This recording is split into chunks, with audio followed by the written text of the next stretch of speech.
چٹیل میدان. یہ زمین جو ہے ایسے معلوم ہوتا ہے کہ کھینچ دی جائے گی، جیسے کہ وَإِذَا الْأَرْضُ مُدَّتْ وَأَلْقَتْ مَا فِيهَا وَتَخَلَّتْ. یہ زمین کو جب کھینچا جائے گا تو ظاہر بات ہے اس کی جو موٹائی ہے وہ کم ہوگی، اور اس کے اندر جو خزانے ہیں وہ خود باہر نکل آئیں گے. اور یہ انسان جو ان میں دفن ہے، جیسا کہ اس سے پہلے آ چکا ہے کہ وہ تو اسی میں ہے. أَلَمْ نَجْعَلِ الْأَرْضَ كِفَاتًا أَحْيَاءً وَأَمْوَاتًا. کیا ہم نے زمین کو نہیں بنا دیا سمیٹ لینے والی؟ زندوں کو بھی مردوں کو بھی. مردے گئے کہاں؟ اسی زمین کے پیٹ میں دفن ہیں، اور وہ یہاں سے نکل آئیں گے. اذا الارض مدت والقت ما فيها وتخلت واذنت لربها وحقت. یہ آگے چل کر یہ آیات آئیں گی. تو فرمایا ساحرہ، اس میدان زمین کو ایسے کر دیا جائے گا، پہاڑ ریزہ ریزہ ہو جائیں گے، چلیں گے، وہ سراب کے مانند ریتلی کیفیت بن جائیں گے، کسیبم مہیلا ہو جائیں گے. لہذا اب نہ کوئی اونچان ہے نہ نیچان ہے، نہ کہیں کوئی موڑ ہے نہ کوئی تنگ وادی ہے، بلکہ ایک سیدھا چٹیل میدان. اس میں سب کے سب کھڑے ہوں گے. یہی نقشہ ہے جو سورہ زمر میں کھینچا گیا. ثم نفخ فیہ اخری فاذا هم قیام ینظرون. اچانک حالت یہ ہوگی کہ وہ کھڑے ہوں گے اور دیکھ رہے ہوں گے. بلکہ اس میں نقشہ ہو سکتا ہے کہ ان میں جو کافر ہوں گے وہ تو ہکا بکا ہو کر رہ جائیں گے، ہمارے ساتھ ہوا کیا ہے، کہاں ہم آ گئے، جیسے کہ سورہ یاسین میں نقشہ کھینچا گیا ہے. لیکن یہ کہ اہل ایمان کے چہرے جو ہیں تر و تازہ ہوں گے. وہ اس امید میں تھے کہ ایک وقت آئے گا کہ ہمیں خلعتوں سے نوازا جائے گا، اللہ تعالیٰ کا انعام ہوگا. تو وہ نقشہ جو ہے سورۃ الفجر میں جا کر آ جائے گا بڑی تفصیل کے ساتھ. فَإِنَّمَا هِيَ زَجْرَةٌ وَاحِدَةٌ فَإِذَا هُمْ بِالسَّاهِرَةِ. اب آ رہا ہے وہ حضرت موسیٰ اور فرعون کا معاملہ. هَلْ أَتَاكَ حَدِيثُ موسیٰ. کیا تمہارے پاس آ چکی ہے خبر موسیٰ کی؟ اب یہ نوٹ کیجئے، جیسا کہ میں نے عرض کیا، حضرت موسیٰ کے حالات و واقعات قرآن مجید میں سب سے زیادہ کثرت کے ساتھ آئے. ہم استثناءً تو کہتے ہیں حضور کا تذکرہ کرتے ہیں، وہ اس اعتبار سے کہ ایک پہلو سے یہ کہا جا سکتا ہے کہ پورا قرآن حضور کی سیرت ہے. اب سورہ آل عمران ہے تو غزوہ احد ہے، سورہ انفال ہے تو غزوہ بدر کا گویا کہ ایک باب ہے، اور سورہ توبہ ہے تو اس میں گویا کہ غزوہ تبوک کے حالات ہیں. تو یہ کہا جا سکتا ہے کہ پورا قرآن ایک اعتبار سے حضور کی سیرت بن جائے گی. اگر اسے ترتیب نزولی سے مرتب کر دیا جائے تو وہ گویا کہ سیرت بن جائے گی محمد الرسول اللہ صلی اللہ علیہ وسلم. لیکن یہ کہ بہرحال صراحتاً حضور کا ذکر قرآن مجید میں جتنا ہے میں اس کے ساتھ تقابل کر رہا ہوں، تو معلوم ہوتا ہے کہ حضرت موسیٰ علیہ السلام کا ذکر اس سے کہیں زیادہ ہے قرآن مجید میں. صراحتاً کہہ رہا ہوں. ایک ہے یہ کہ پورے قرآن کو آپ لیجئے تو وہ حضور کی سیرت بن جاتی ہے، پھر تو حضرت موسیٰ علیہ السلام کا ذکر جو ہے وہ بہت کم رہ جائے گا، جس لیے کہ حضرت موسیٰ علیہ السلام کا ذکر 1/13 قرآن ہے. 500 سے زائد آیات ہیں قرآن مجید کے اندر جو حضرت موسیٰ علیہ السلام کے حالات پر مشتمل ہیں. پھر ان کے بچپن کے واقعات، ان کی والدہ کو جو وحی کی گئی، پھر جس طریقے سے کہ وہ دریا میں ایک صندوق میں بند کر کے ڈالے گئے، پھر انہیں نکالا گیا ہے، پھر انہوں نے بچپن کے اندر جس طرح پرورش پائی ہے، یہ سارے حالات. جبکہ نبی اکرم صلی اللہ علیہ وسلم کے یہ حالات تو ہمارے پاس اگر ہیں بھی تو وہ روایات ہمارے پاس ہیں، اور وہ روایات بھی ان میں سے اکثر و بیشتر جو ہیں وہ مستند اس معنی میں نہیں ہے کہ ان پر پورا اعتماد کیا جا سکے روایت کے اعتبار سے. شروع کے حالات حضور صلی اللہ علیہ وسلم کی حیات طیبہ کے وہ اتنے واضح ہمارے سامنے نہیں ہیں جتنے واضح حضرت موسیٰ علیہ السلام کے. بہرحال حضرت موسیٰ علیہ السلام کا ذکر قرآن مجید میں بکثرت آیا ہے. اب اس میں بڑی طویل بحثیں بھی ہیں، اور یہاں جیسا کہ میں نے عرض کیا تھا 12 آیات میں اس کو سمو لیا گیا.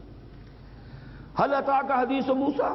کیا پہنچ گئی تمہارے پاس خبر موسیٰ کی، یعنی حالات موسیٰ کے، ان کے واقعات. اذ ناداہ ربہ بالواد المقدس طویٰ. جبکہ پکارا انہیں ان کے رب نے اس وادی مقدس میں جس کا نام طویٰ ہے. یہ وادی سینا، صحرائے سینا جو ہے اس میں وہ پہاڑ کوہ طور، اور اسی کے سائد جس کو کہا گیا کہیں پر اسے ایمن سے تعبیر کیا گیا ہے، وادی الایمن.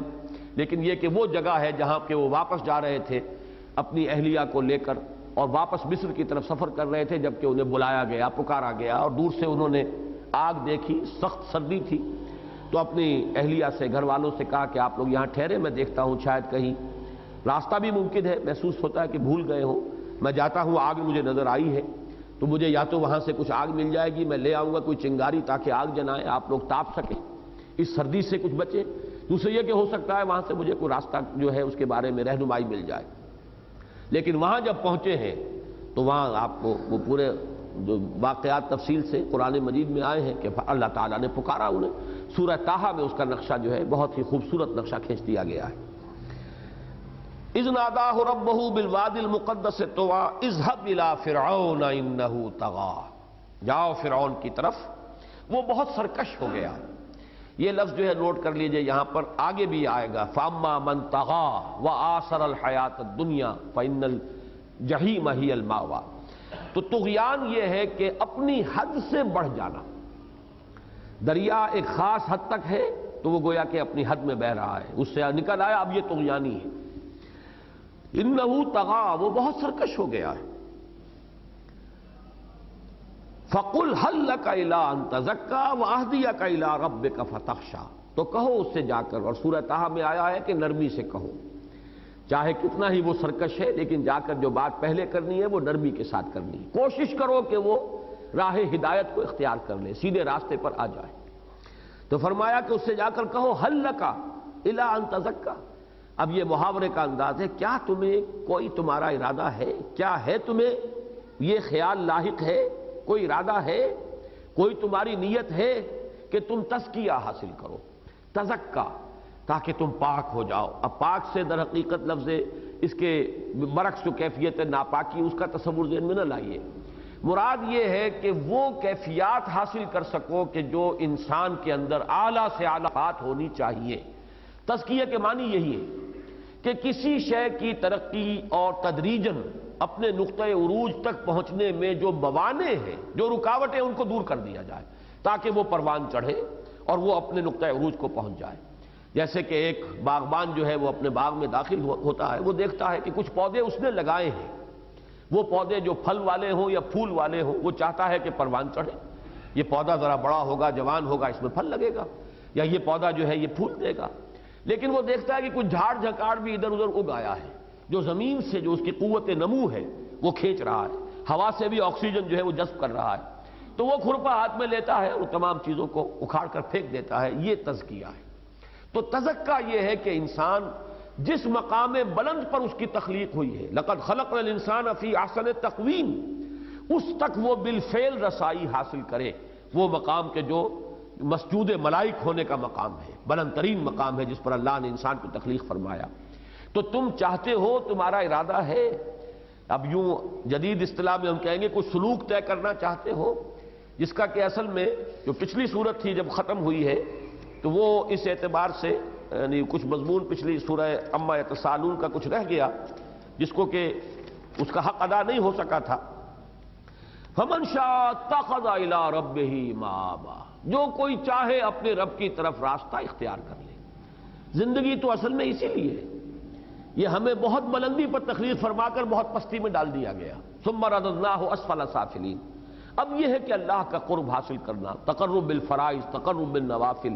جو چاہے اپنے رب کی طرف راستہ اختیار کر لے، یعنی وہ راستہ اختیار کر لے کہ جو اس کو پروردگار کی اس جنت میں جسے اللہ نے اپنی طرف منسوب کیا، وادخلی جنتی، اور ھذا صراط علی مستقیم، یہ راستہ ہے جو سیدھا تمہیں میرے تک لے آئے گا، مجھ تک لے آئے گا. لقاء اللہ، اللہ سے ملاقات کی اگر خواہش ہے، وہی بات یہاں کہی جا رہی ہے. قل هل لک الی ان تزکیٰ، کوئی ہے تمہارے اندر یہ خیال کہ تم تزکیہ حاصل کرو، پروان چڑھو، ان صفات اعلیٰ کو حاصل کرو کہ جو اللہ چاہتا ہے کہ تمہارے اندر پیدا ہو. وَأَهْدِيَكَ إِلَىٰ رَبِّكَ فَتَخْشَىٰ، اور یہ کہ میں تمہاری رہنمائی کروں تمہارے رب کی طرف. مراد کیا ہے؟ رب کی معرفت، رب کی صفات، رب کے اسماء، رب کی شانیں، ان سے متعارف کراؤں. اجمالی طور پر اللہ کو مان لینا یہ تو بہت آسان ہے، لیکن جیسے جیسے اللہ کی معرفت میں انسان آگے بڑھتا ہے اتنا ہی اس میں خشوع پیدا ہوگا، اتنا ہی تذلل پیدا ہوگا، اتنا ہی اس پر توکل پیدا ہوگا، اور باقی تمام اسباب پر سے توکل ہٹتا چلا جائے گا. یہ اس کی رضا کے ساتھ راضی رہنے کی کیفیت پیدا ہوگی. تو ہمارے ہاں عام طور پر جو ہے وہ ایک لفظی ایمان، بس مان لیا اللہ کو، آمنت باللہ کما ہوا باسمائہ و صفاتہ. ٹھیک ہے، ایمان کی شرط تو پوری ہو گئی، مسلمان کہلانے کا ایک شخص مستحق ہو گیا. لیکن فیصلہ کن چیز جو ہے وہ تو معرفت ہے. کتنا کچھ پہچانا ہے آپ نے رب کو، کتنی کچھ عظمت کا اندازہ ہوا ہے، کتنی اس کی قدرت کے بارے میں انکشاف ہوا ہے آپ کے ذہن پر، اس کے علیم بکل شیء، بکل شیء علیم ہونے کا کتنا کچھ تاثر ہے کہ جو قلب پر قائم ہوا، اس کو ہے جس کو ہم اجمالاً کہتے ہیں معرفت رب۔ واہدیک الی ربک، اور تمہاری رہنمائی کرو تمہارے رب کی طرف، یعنی اس کی معرفت کے حصول میں میں تمہاری مدد کروں کہ تمہارے قلب پر اللہ کی عظمت کا حقیقی نقش قائم ہو جائے۔ اب اسی کے حوالے سے دیکھیے فتخشا، یہاں پر لفظ جو آ رہا ہے تاکہ تمہارے اندر خشیت پیدا ہو، جتنی معرفت ہوگی اتنی خشیت ہوگی۔ بلکہ مجھے وہ شعر یاد آ رہا ہے کہ عرش کی یہ بلندیاں فرش کی پستیوں سے ہیں، ان کا غرور دیکھ کر ہو گئے خاکسار ہم۔ اس کو ذرا دوسرے معنی میں شعر کو لیجئے، جتنا کسی شے کی عظمت کا خیال ہوگا اتنے ہی آپ کے اندر عجز اور تذلل کی کیفیت پیدا ہوگی۔ اگر اس کی عظمت اس درجے منکشف ہی نہیں ہوئی تو آپ کے اندر بھی جتنی تذلل کی کیفیت ہونی چاہیے پیدا نہیں ہوگی۔ تو معرفت کے حوالے ہی سے در حقیقت ہے کہ اسی نسبت سے انسان کے اندر خشیت، خشوع، خضوع، تذلل، عاجزی، یہ کیفیات پیدا ہوتی ہیں، اور یہ ہے اصل مطلوب کے بندے کے اندر۔ اس لیے میں نے لفظ سلوک استعمال کیا تھا۔ حل لک الی ان تزکا، تم چاہتے ہو، کوئی ارادہ ہے، کوئی نیت ہے، یہ چیزیں انسان کے اندر دبی ہوئی رہتی ہیں۔ برے سے برے انسان کے اندر بھی جب ہم یہ مانتے ہیں کہ ضمیر نامی ایک شے ہے، اس کا نفس امارہ بھی ہے اور اس کا نفس لوامہ بھی ہے، وہ بھی ہے جو ملامت کرتا رہتا ہے، یہ تم کیا کر رہے ہو، یہ غلط کر رہے ہو، یہ تم صحیح راستے پر نہیں ہو، تمہیں سیدھے راستے پر چلنا چاہیے۔ لیکن یہ کہ انسان کے اندر سے وہ ارادہ قوی ہو جائے اتنا کہ پھر وہ غلط چیزوں کو چھوڑ کر صحیح راستے کو اختیار کرنے پر عملاً آمادہ ہو جائے، یہ ہے در حقیقت فیصلہ کن چیز۔ ورنہ برے سے برے آدمی کو بھی اس کا ضمیر جو ہے ملامت کرتا ہے، اور برے سے برے آدمی کے اندر کبھی نہ کبھی تو خواہش پیدا ہوتی ہے کہ میں بھی درست ہو جاؤں، سنور جاؤں، اعلیٰ صفات، اعلیٰ مقامات، اپنے رب کے ہاں اپنا کوئی مقام اور مرتبہ میں بنا لوں، کوئی ٹھکانہ بنا لوں۔ من شاء اتخذ الی ربہ مآبا، کوئی ٹھکانہ میرا اپنے رب کے پاس بن جائے، یہ خواہش تو ہوتی ہے۔ لیکن اصل میں فیصلہ کن چیز ہے؟ ارادہ۔ اس ارادے کی طرف اشارہ کیا جا رہا ہے، اور سلوک میں آپ کو معلوم ہے پہلی شے ارادہ ہوتی ہے۔ کسی کا مرید ہو جانا، یہ اس کا تصور ہمارے ہاں ذہنوں میں کچھ اور ہے۔ مرید کے لفظی معنی ارادہ کرنا۔ جس شخص کے اندر ارادہ پیدا ہو گیا ہے کہ مجھے ابھرنا ہے، اٹھنا ہے، یہ اپنے مادی وجود سے ذرا بلند تر زندگی بسر کرنی ہے، یہ دنیا اور جو بھی تعلقات دنیا، علائق دنیاوی ہیں، دنیا میں رہوں گا لیکن دنیا سے بالا تر ہو کر رہوں گا، بازار سے گزرا ہوں، خریدار نہیں ہوں۔ یہ اگر کیفیت پیدا ہو جائے تو پھر وہ کسی کی طرف رجوع کرتا ہے، کوئی اللہ کا بندہ جو پہلے اس راستے پر کچھ منزلیں طے کر چکا ہو، اس کا قرب ہو، اس کے ذریعے سے انسان جو ہے اپنی قوت ارادی کو تقویت پہنچاتا ہے۔ بہرحال وہ میرا اس وقت کا موضوع نہیں ہے، لیکن یہ آیات بڑی اہم ہے کہ فرعون جیسے شخص کو بھی پہلی بات یہ کہی گئی، فَقُلْ هَلْ لَكَ إِلَىٰ أَن تَزَكَّىٰ، کوئی ہے ارادہ، یعنی اگر کوئی دبی ہوئی چنگاری ہے تو وہ بھڑک اٹھے، هَلْ لَكَ إِلَىٰ أَن تَزَكَّىٰ وَأَهْدِيَكَ إِلَىٰ رَبِّكَ فَتَخْشَىٰ، اور میں تمہاری رہنمائی کروں، اب تمہارے رب کی صحیح عظمت تم پر منکشف ہو جائے، اس کی عظمت اور اس کی معرفت تمہیں حاصل ہو جائے تو تمہارے اندر خشیت پیدا ہو جائے۔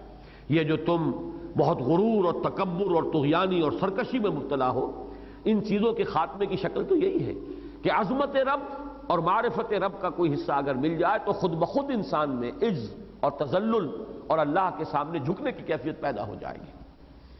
فَأَرَاهُ الْآيَةَ الْكُبْرَىٰ، اب یہ وہ تفاصیل ہیں جو مختلف جگہوں پر قرآن مجید میں موجود ہیں، جو یہی وہ لفظ ہے جو آ چکا ہے فَعَصَىٰ فِرْعَوْنُ الرَّسُولَ فَأَخَذْنَاهُ أَخْذًا وَبِيلًا، سورہ مزمل میں نافرمانی کی۔ ثُمَّ أَدْبَرَ يَسْعَىٰ، پھر اس نے پیٹھ موڑی اور وہ بھاگا دوڑا، اس نے محنت کی۔ سعی کے لفظی ترجمہ ہے بھاگنا، بھاگ دوڑ جسے ہم کہتے ہیں محاورتاً۔ اس میں اشارہ کیا جا رہا ہے وہ جب مشورہ دیا گیا کہ یہ جادوگر ہیں تو ان کا مقابلہ کرنے کے لیے ان سے بڑے جادوگر جو ہیں ان کو جمع کرنا ہوگا، مختلف بستیوں میں، شہروں میں بھیج دیے گئے لوگ کہ ماہر سے ماہر جادوگر جو ہیں ان سب کو جمع کر لیا جائے، اور ایک وقت بھی مقرر ہو گیا یوم الزینہ، یہ حضرت موسیٰ علیہ السلام کی اپنی تجویز پر کہ ان کا کوئی عید کا دن، کوئی ان کا جشن کا دن ہوتا تھا جبکہ پوری قوم کہیں باہر جمع ہوتی تھی، تاکہ یہ جو بھی مقابلہ ہے حق و باطل کا وہ سب کے سامنے آ جائے، اور اللہ تعالیٰ ہو سکتا ہے کہ اس کے ذریعے بڑی تعداد میں لوگوں کو حق کو قبول کرنے کی توفیق دے دے۔ فَأَرَاهُ الْآيَةَ الْكُبْرَىٰ فَكَذَّبَ وَعَصَىٰ ثُمَّ أَدْبَرَ يَسْعَىٰ فَحَشَرَ، پھر اس نے جمع کیا، اس نے تمام جادوگروں کو جمع کیا. اب جمع کرنے کا لفظ یہاں پر دیکھیے بہت ہی معنی دے رہا ہے. تمام لوگوں کو بھی جمع کیا. ان یحشر الناس ضحیٰ، یہ حضرت موسیٰ علیہ السلام کے الفاظ ہیں سورہ طٰہٰ میں. سب لوگوں کو جمع کر لیا جائے یوم الزینہ، صبح کے وقت جو ہے، جیسے صبح کا ابتدائی وقت ہوتا ہے، دھوپ نکل گئی ہے، روشنی ہو گئی ہے، زیادہ تمازت بھی نہ ہو، اس وقت سب کو جمع کر لو. پورا شہر جو ہے وہ ٹھٹ کے ٹھٹ جمع ہے. پھر یہ کہ حشر میں وہ بھی ہے کہ اس نے تمام جو ہے جادوگر جمع کیے ہیں مختلف بستیوں سے. فی المدائن حاشرین، اس نے جو ہے وہ لوگوں کو بھیجا ہے کہ جمع کر کے بلا کر لائیں. تو حشر میں تمام معنی آ گئے. فنادا، پھر اس نے پکار کر کہا، فقال انا ربکم الاعلی، میں ہوں تمہارا رب، سب سے بڑا، سب سے بلند، سب سے برتر، سب سے اعلیٰ. یہ ٹکڑا بہت اہم ہے. اصل میں عوام کے نزدیک تو اس کا مفہوم یہ ہے، بلکہ بعض مفسرین نے بھی یہ لیا ہے مفہوم، کہ اس نے اصل میں جو دعویٰ کیا تھا کہ میں تمہارا رب ہوں، وہ اس معنی میں کہ ان کے ہاں بھی معبود تھے، بہت سے معبود تھے کہ جن کو وہ پوجتے تھے، لیکن یہ کہ اس نے اپنے معبود ہونے کا دعویٰ کیا ہے کہ ان تمام معبودوں میں سب سے بڑا معبود میں ہوں. حقیقت جو ہے اس کی وہ یوں سمجھیے کہ جیسا کہ وہ اقسام شرک کی پوری تفصیل میں نے بیان کر چکا ہوں مختلف کیسٹس میں، ایک سیاسی شرک بھی ہے. سیاسی شرک یہ ہے کہ مقتدر اعلیٰ، مختار مطلق، سوورن، سروری، اختیار، حاکمیت، اس کا مالک میں ہوں. اصل میں لفظ رب جو ہے یہ کچھ دو الفاظ ایسے ہیں کہ جن میں کچھ مغالطہ بہت عام طور پر لوگوں کو ہو جاتا ہے. رب، را با با، اور ایک ہے وہ لفظ جس سے تربیت بنا ہے، ربیانی صغیرہ، اس کا مادہ را با اور یا واو ہے. اس میں اس کا مفہوم پروان چڑھانا، پرورش کرنا، اوپر اٹھانا، کسی شے کو ترقی دینا، جبکہ اصل میں را با با رب کے معنی مالک. رب المال، مال والا، مال کا مالک. رب الدار، گھر والا، گھر والا، گھر کا مالک. تو رب اس معنی میں کہ مالک میں ہوں، سارا اختیار میرے ہاتھ میں ہے. یہی وہ بات ہے کہ جو سورہ زخرف میں آ چکی ہے آیت نمبر 51 میں، کہ اس نے جو الفاظ کہے تھے وہ یہ تھے کہ یا قوم الیس لی ملک مصر وہذہ الانہار تجری من تحتی. سورہ زخرف آیت 51. لوگوں کیا میرے لیے نہیں ہے مصر کی بادشاہی؟ کیا میں بادشاہ نہیں ہوں؟ کیا اختیار مطلق میرا نہیں ہے؟ حاکمیت میری نہیں ہے؟ اور یہ نہریں میرے نیچے بہ رہی ہیں. میرے نیچے کا مطلب یہ نہیں ہے کہ کوئی اسی کے نیچے وہ نہریں بہ رہی تھیں، یعنی میرے زیر انتظام، میرے زیر اختیار. نیل سے پانی لینا اور اس میں سے نکال کر، جیسے کہ آج کل بھی آپ دیکھتے ہیں پہاڑی علاقوں کے اندر اس طرح کی نہریں تو نہیں ہوتی، لیکن لوگ جو ہے وہ نکال لیتے ہیں. ذرا بلندی کے اوپر سے پانی لے گئے اور اس کے ذریعے سے جو ہے وہ اپنی زمینوں کو سیراب کر رہے ہیں. تو نیل سے پانی لینے کا اختیار میرے پاس ہے کہ جس کو چاہوں دوں، جس کو چاہوں مت دوں. یہ مختار مطلق ہونے کا دعویٰ تھا کہ جو آج بھی دنیا کے اندر چلا آ رہا ہے. صرف فرق یہ ہے کہ اب ایک فرد کا دعویٰ نہیں ہے، اب قوم کا دعویٰ ہوتا ہے. پھیل گئی ہے وہ بات.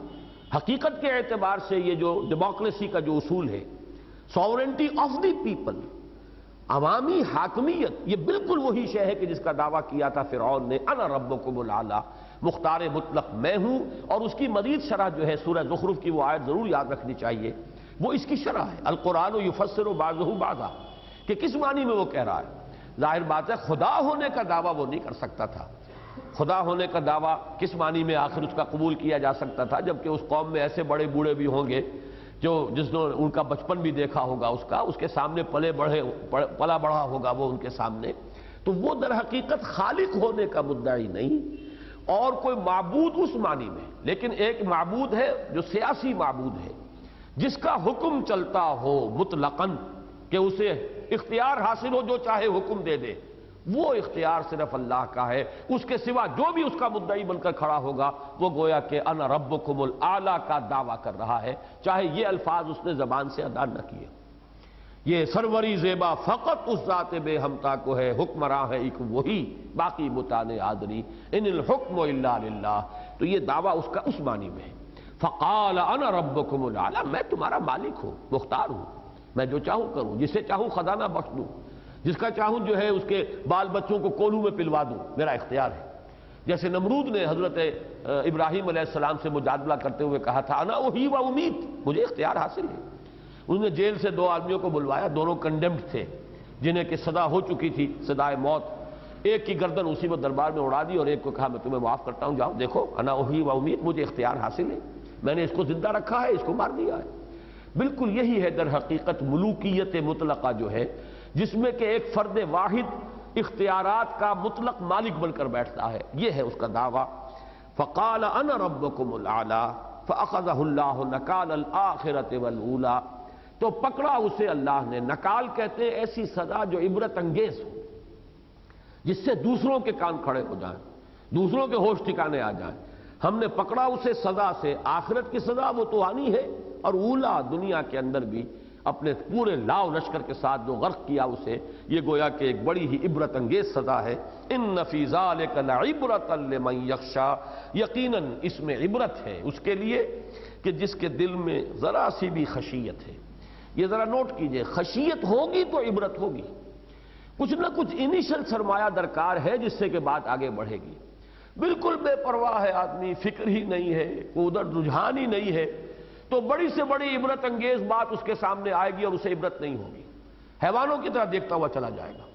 یہ لفظ آیا ہے اس حدیث میں کہ میرے رب نے مجھے 9 باتوں کا حکم دیا ہے، ان میں بڑے پیارے الفاظ جو ہیں آخری وہ 3 یہ ہیں، وَيَكُونَ سَمْتِي فِكْرًا وَنُطْقِي ذِكْرًا وَنَظَرِي عِبْرَةً، مجھے حکم ہوا ہے کہ میری خاموشی ہے تو غور و فکر پر مشتمل ہو، سوچتا رہوں، غور و فکر کروں کائنات کی تخلیق میں، یتفکرون فی خلق السماوات والارض، وَنُطْقِي ذِكْرًا، بات کروں تو اللہ کا ذکر، اللہ کے ذکر پر مشتمل ہو، اللہ کا تذکرہ ہو رہا ہو، لوگوں کو اللہ کی طرف بلایا جا رہا ہو، اللہ کی عظمت کا بیان ہو رہا ہو، اللہ کے کلام کو بیان کیا جا رہا ہو، وَنُطْقِي ذِكْرًا وَنَظَرِ عِبْرَةً، اور میری نظر جو ہے وہ عبرت کی نگاہ ہو، جس کو دیکھوں اس سے کچھ نہ کچھ سبق حاصل کروں، کوئی واقعہ نگاہوں کے سامنے آئے فوراً اس سے سبق حاصل کیا جائے۔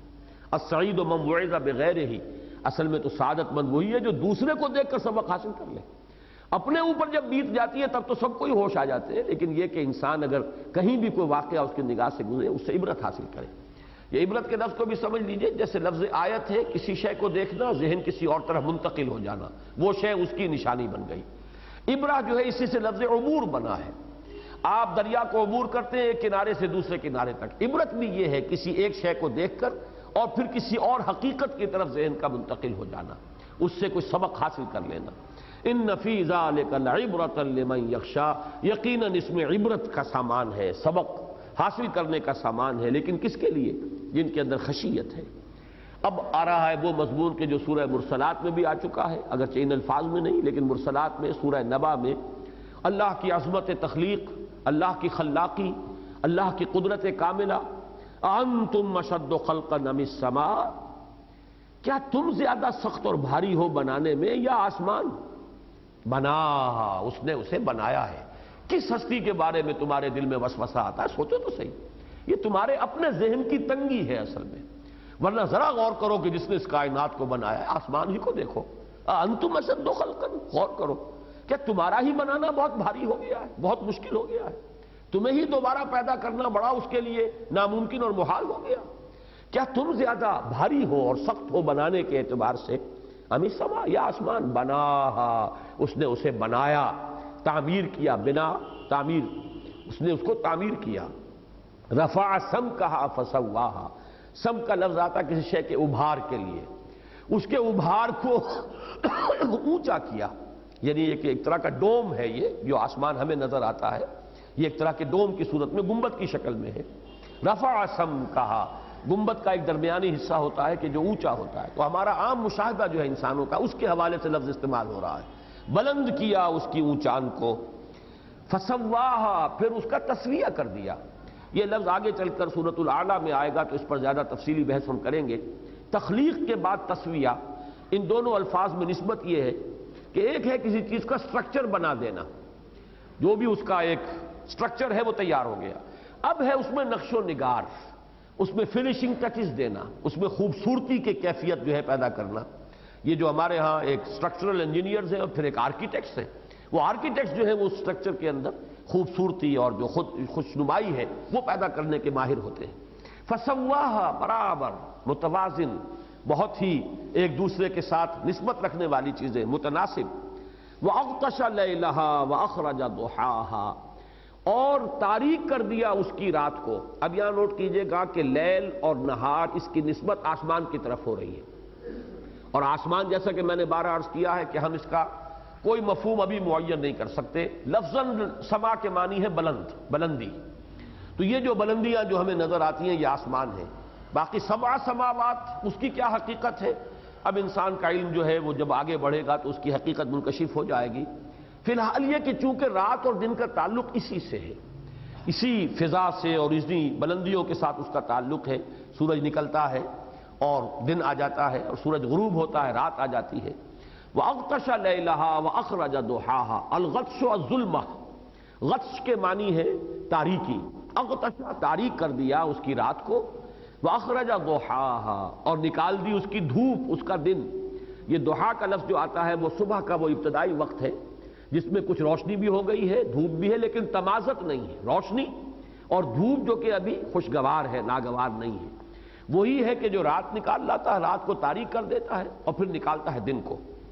وَالْأَرْضَ بَعْدَ ذَلِكَ دَحَاهَا اور زمین بھی اس نے مزید برآں اس نے زمین کو پھیلا دیا. بعد ذالک کا لفظی ترجمہ ہوگا اس کے بعد. اس سے اندازہ یہ ہوتا ہے کہ شاید زمین کی تخلیق آسمان کے بعد ہوئی، جبکہ سورہ حامیم السجدہ میں جو تفصیل آئی ہے اس میں معلوم ہوتا ہے کہ زمین کی پہلے تخلیق ہوئی ہے، پھر آسمان کی طرف جو ہے اللہ تعالیٰ متوجہ ہوئے ہیں. اب اس کی اصل حقیقت کو فی الحال ہم نہیں سمجھ سکتے. اکثر لوگوں نے یہاں پہ بعد ذالک کی توجیہ یہ کی ہے کہ اس سے مراد ہے یعنی مزید برآں جو ہم کہتے ہیں. اور اس کی مثال دی گئی ہے کہ جیسے سورہ نون میں ہم نے پڑھا عُتُلٍ بَعْدَ ذَلِكَ زَنِيمٍ. ولید بن مغیرہ کے بارے میں فرمایا بڑا اکھڑ بھی ہے اور پھر بڑا بدنام بھی ہے. لیکن یہاں بعد ذالک سے مراد جو ہے وہ کوئی زمانی اعتبار سے تراخی نہیں ہے. بعد کے معنی بعد نہیں بلکہ مزید برآں. ایک وقت تو اس میں یہ خراب ہے، مزید برآں اس کے اندر یہ خرابی بھی ہے، لیکن وہ ایک ساتھ ہی موجود ہے وہ تمام اوصاف. تو فرمایا وَالْأَرْضَ بَعْدَ ذَلِكَ دَحَاهَا مزید برآں اس نے زمین کو پھیلا دیا جیسے کہ بچھونا پھیلا دیا جاتا ہے. یہ بھی نوٹ کیجئے سورۃ الشمس میں لفظ آئے گا طحاہا. اب طحاہا والارض وما طحاہا، وہاں یہاں آیا دحاہا، تو بہت قریب ہیں اس کے جو مادے ہیں. طحاہا دہاہا بچھا دینا دونوں کا معنی ہے.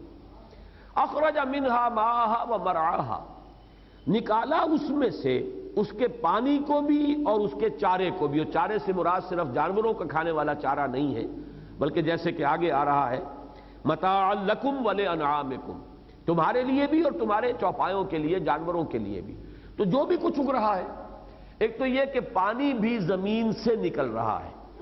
اب یہ ایک تو حقیقت یہ ہے کہ کنویں میں سے پانی نکالا جاتا ہے، یا ٹیوب ویل کا پانی بھی زمین سے نکالا جا رہا ہے، یا ہینڈ پمپس کا پانی بھی زمین سے آ رہا ہے. اور ایک اس کی حقیقت یہ ہے کہ یہ جب پیدا ہوئی ہے زمین تو یہ آگ کا ایک انگارہ، اس کے بعد یہ ٹھنڈی ہوئی ہے، اس میں سے بخارات نکلے ہیں جس نے جا کر فضا کی شکل اختیار کی ہے، گیسز کی صورت اختیار کی ہے. اور اسی میں پھر وہ ان گیسز کے نتیجے میں پانی وجود میں آیا اور پھر وہ بارش کی شکل میں زمین پر برسا ہے. اور جو کچھ وہ بتاتے ہیں لکھوکا برس تک یہ بارش جاری رہی ہے، جس سے کہ پھر یہ سمندر جو ہے وجود میں آئے ہیں. اور زمین جو سکنی تھی اس کی وجہ سے کہیں اونچان کہیں نیچان، تو جہاں نیچان اور نشیب کا معاملہ تھا وہاں سمندر بن گیا. معلوم ہوا کہ اسی زمین میں سے پانی نکلا ہوا ہے. یہ چاہے ہمیں نظر آتا ہے اوپر سے برستا ہوا بارش کی شکل میں، لیکن اصل میں پانی کا منبع جو ہے سرچشمہ وہ خود زمین ہے. اسی میں سے ٹھنڈا جب ہوا ہے یہ انگارہ تو جو بخارات نکلے ہیں اس نے فضا کی شکل اختیار کی ہے ان گیسز کی، اور انہی گیسز کے ذریعے سے پھر پانی وجود میں آیا ہے. تو فرمایا اخرج منہا ماءہا نکالا اس میں سے اس کے پانی کو، ومرعاہا اور جو خوراک ہے، کھانے پینے کی چیزیں ہیں، جانوروں کے لیے چارہ ہے، تمہارے لیے مختلف جو ہے اناج ہیں، پھل ہیں. والجبال ارساہا اور پہاڑوں کو اس نے لنگروں کے مانند جما دیا ہے. یہ بھی میں نے بارہ عرض کیا ہے کہ اب یہ جیولوجی کا مضمون ہے کہ زمین کی گردش میں کوئی سٹیبلائزنگ ایفیکٹ ہے جو ان پہاڑوں کے ذریعے سے پیدا ہوتا ہے. اسی لیے قرآن مجید نے لنگروں سے تعبیر کرتا ہے، جیسے پہاڑ جیسے جو جہاز ہوتے ہیں ان کو لنگر جو ہے سمندر میں تھام لیتے ہیں، ایسے ہی گویا کہ انہوں نے تھاما ہوا ہے.